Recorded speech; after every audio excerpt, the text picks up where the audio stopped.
baik. Selamat pagi semuanya. Sehat semua kan? Sehat.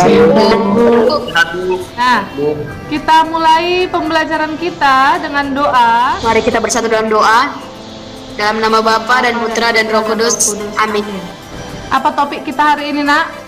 Tentang hibridisasi, Bu. Iya, Hibridisasi. betul sekali ya. Menentukan bentuk molekul berdasarkan teori hibridisasi. Oke. Baik.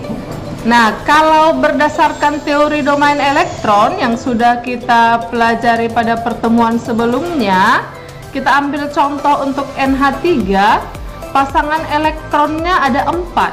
Ya, pasangan elektron ikatannya ada 3, pasangan elektron bebasnya ada 1. Maka 3 pasang elektron terikat dan sepasang elektron bebas dari NH3 membentuk geometri atau bentuk molekul trigonal piramida. Ya. Nah, pertanyaannya begini, lalu kalau berdasarkan teori hibridisasi bagaimana? Baik, tujuan pembelajaran kita hari ini. Setelah mempelajari teori hibridisasi dan teori domain elektron, siswa dapat membandingkan penentuan bentuk molekul berdasarkan teori hibridisasi dan teori domain elektron. Ya. Inilah dia contoh proses hibridisasi. Saya ambil contoh untuk NH3 ya. Yang pertama, kita buatkan dulu konfigurasi atom pusatnya N. Ya, 1s2, 2s2, 2p3 pada keadaan dasar. Lalu keadaan terhibridisasi ini sebenarnya begini. Si N harus menyiapkan 3 orbital yang berisi elektron 1 masing-masing untuk ditempati oleh si H. Ya. Jadi di sini untuk NH3, lihat untuk subkulit P, di situ sudah ada 3 orbital yang berisi 1 elektron masing-masing untuk 2p3 ya. Lalu itulah keadaan dasarnya. Oke. Lalu keadaan hibridisasinya bagaimana? Ya. Si H berikatanlah dengan elektron yang belum berpasangan pada orbital 2p3, sehingga nampaklah di sana ada panah merah yang mengarah ke bawah ya, ini. Oke, itulah sebenarnya atom H yang memiliki masing-masing 1 elektron valensi. Nampak kira-kira, Nak? Nampak, Bu. 3 panah ke bawah yang berwarna merah itu menunjukkan elektron valensi 3 atom H. Nah, inilah yang disebut dengan orbital hibrid ya. Nah, hibridisasi yang dihasilkan apa? sp3. Nah, sp3 ini berasal dari mana? Artinya 1 orbital s dan 3 orbital p. Sehingga geometri molekul yang dihasilkan adalah piramida trigonal atau yang sering disebut dengan piramida sisi 3. Nah, jadi kalau orbital asalnya atau orbital yang membentuk orbital hibridnya terbentuk dari orbital S dan P, disebutlah dia orbital hibrida sp. Maka bentuk orbital hibridanya adalah linier.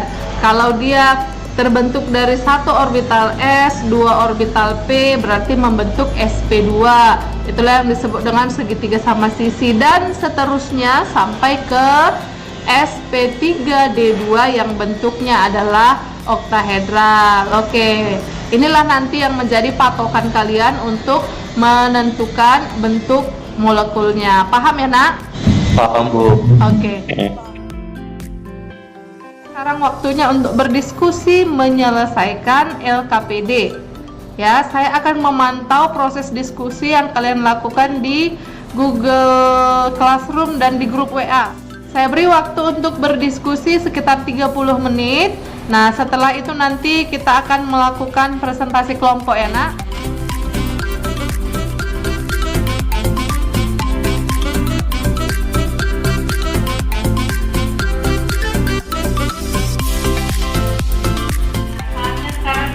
Melakukan presentasi, Nak. Silakan kepada kelompok Siapa yang pertama untuk mempresentasikan? Saya persilahkan. Saya Bu dari kelompok 6. Oke, baik. Silahkan Riani. Jadi langkah pertama itu kita tentukan dulu konfigurasi elektron dari 15P 17Cn. Konfigurasi elektron 15P yaitu 1s2, 2s2, 2p6, 3s2, dan 3p3. Ya. Untuk channel konfigurasi elektronnya adalah 1s2, 2s2, 2p6, 3s2, dan 3p5. Jadinya pada subkulit S terdapat sepasang orbital. Pada subkulit E Terdapat satu pasang elektron ya, gitu ya. terdapat satu pasang elektron.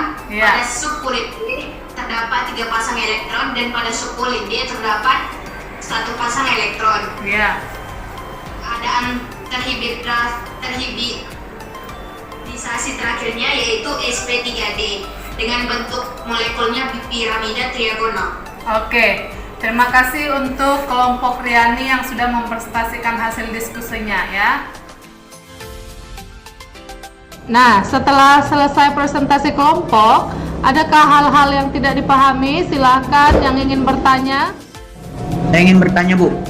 Siapa ini namanya? Samuel Sepedro Limbong, Bu. Samuel. Oke, silakan Samuel.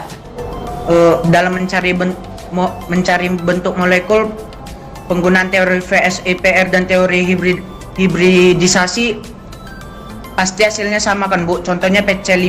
Jika menentukan bentuk molekul dengan teori VSEPR dengan teori hibridisasi, maka bentuk molekulnya adalah trigonal bipiramida. Ya. Jadi, Bu, apa yang membedakan antara teori VSEPR dengan teori hibridisasi, Bu? Ada yang bisa menjawab? Silakan. Saya ingin menjawab, Bu. Oke, silakan Matthew.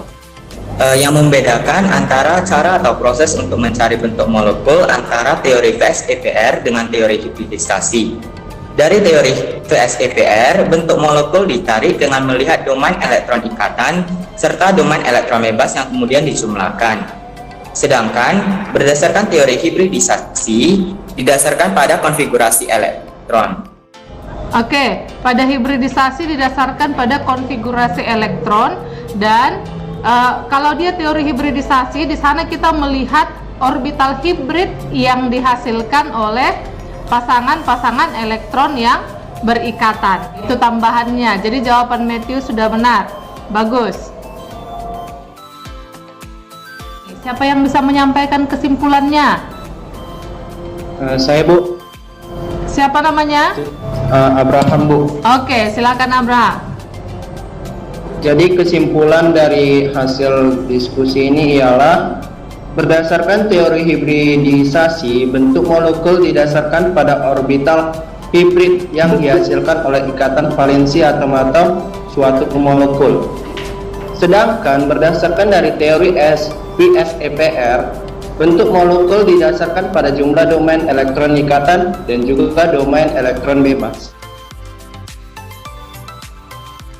Berdasarkan diskusi yang sudah kalian lakukan di Google Classroom dan di grup WA tadi, yang saya lihat di sini yang paling aktif adalah kelompok 5, kemudian kelompok 6 dan juga kelompok 3.